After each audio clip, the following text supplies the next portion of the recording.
You know, in life, us chosen ones, we have people hate us just because we exist. And I like to say that it's not fair to be treated in such way.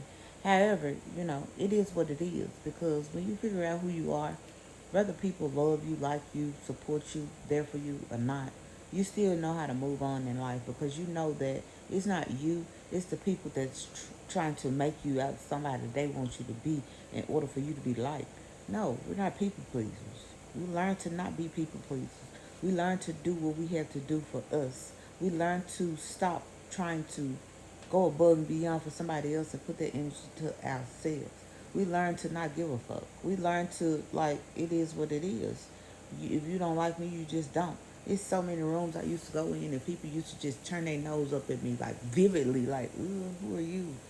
And I didn't even know these people. They just like, and I used to feel so uncomfortable. And I used to be like, because a certain person will invite me, then the other people there be like, "Oh, you ain't supposed to be here." And I used to be like, "Damn, man, I'm in the wrong spot. Am I wrong? Am I doing something? Am I dressed appropriate? You know, do I look bad?" I used to always self-check myself, and make me. And I used to think that I was a problem or issue or disgusting to people, until I realized why they do that. When I walk in the room, they see a bright light. Boom. Who is she? Why you come? You don't supposed to be here. Who invited you? Why you think you belong here? And so forth. And I realized that these people had something within themselves that they didn't like. And they was mad that I walked in the room and stole the attention. Not intentionally, though. I don't like attention on me like that. Although I want to be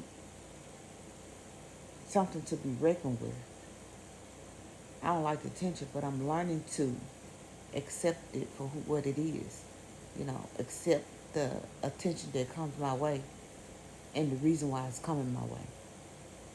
And I'm embracing it because so many days I always wonder why so many people dislike me for no reason. I remember one time this lady, she was a doctor. I worked with her, alongside with her, and she was really kind. A lot of people didn't like her. I heard her name fly around everywhere because she was a different type of person. And that's what I think that made me and her become cool and close and exchange numbers and talked outside of work because she was a different type of person. And I seen it in her and she seen the differences in me. And for um, a doctor, you know, somebody that don't have to deal with me, to want to deal with me outside of work, it meant something to me. It's like, okay, this what's up. But you know, I just kept my cool or whatever. Anyways, she was dealing with this girl that she knew for a while, for a long while, and I was working in mental health, so the girl had a mental illness because of what she went through. She was like 5 years old. She was like 36 at this time. But she was like 5 years old. Her mom left and she never returned. She vanished. She never had a funeral. Nobody never know where her mom is. And still to this day, well, still to that day, it's been about 4 years ago when this happened, maybe five. Um, she never knew where her mom went. So this doctor at my work took it upon herself to put this young lady a memorial together for closure. It was just a picture of her mom. Some family members came in. She invited me to come in. I made a self, she told me what it was for, just to give her some little stuff, and just to show support. We had food, refreshments after the fact. It was just like a funeral and an afterpass all in one. And we didn't know if she was dead or alive. But the thought of that was so intriguing to me, like, wow, you have to have a big old heart to do this for somebody and make them feel like they got closure in some manner, you know? And so I agree. So I got my daughter.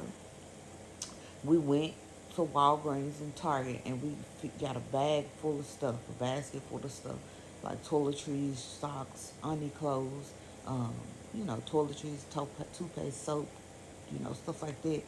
And we decorated this bag, packed it full. I spent well over $150. I filled it.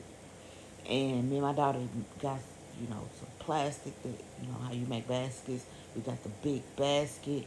We got, a bowl. We got a card. We wrote in it. We gave her $45. That's how much I had. Because my goal was to spend $200, and I think I had like $45 left after 100. I spent like 150 something dollars. So I gave her $45 in the card, and put it in there or whatever.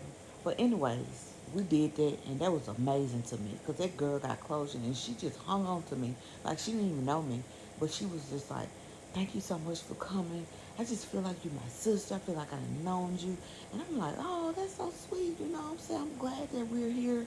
I hate the terms that we met on and the terms that we're here on, but I'm glad to be a part of something that can help you close.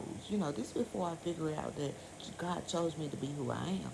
I was shot off, but I spoke and I said things and I told her things, and she gravitated towards me or whatnot.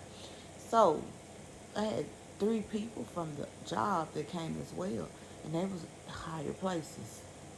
I mean, upper hand. Their title was in higher places. Their mentality, their mindset was still very low because they would treat me a certain way if it was elevated. So I looked over, boy, I felt so bad. Me and my daughter got some gone. When somebody look at me like that, I get some gone because I don't know what your mindset's saying. I don't know what you're up to next. I don't know if looks can kill. Them two women, it was three of them, but I ain't see but two of them. When I looked over, all three of them were staring at me. But when I looked over, it was two of them looked at me like I was disgusting. Like disgusting, y'all. They was like, just looking at me like I was nasty. And boy, when I got in that car, my daughter had calmed me down. We literally had to pull her. I was boo-hooing, crying. I was crying. I was like, oh my God, I said, I ain't do nothing to these people. I said, everywhere I go, it's always somebody that's always bothering me, always looking at me like I'm nasty, always making me feel like I don't belong. I'm tired of everywhere I go, so sick or tired of everywhere I go, I feel like I don't belong. I'm tired of that feeling. I'm tired of feeling like that. I'm tired of being like the center of people negative attention. I'm tired. I'm like, what did I do?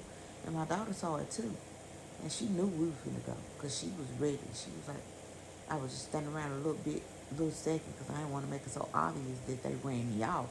So I was just, and they was like, you ain't gonna get nothing. Doctor was talking to me. She was like, get you some, take some stuff home. I was like, I'm okay, I'm okay.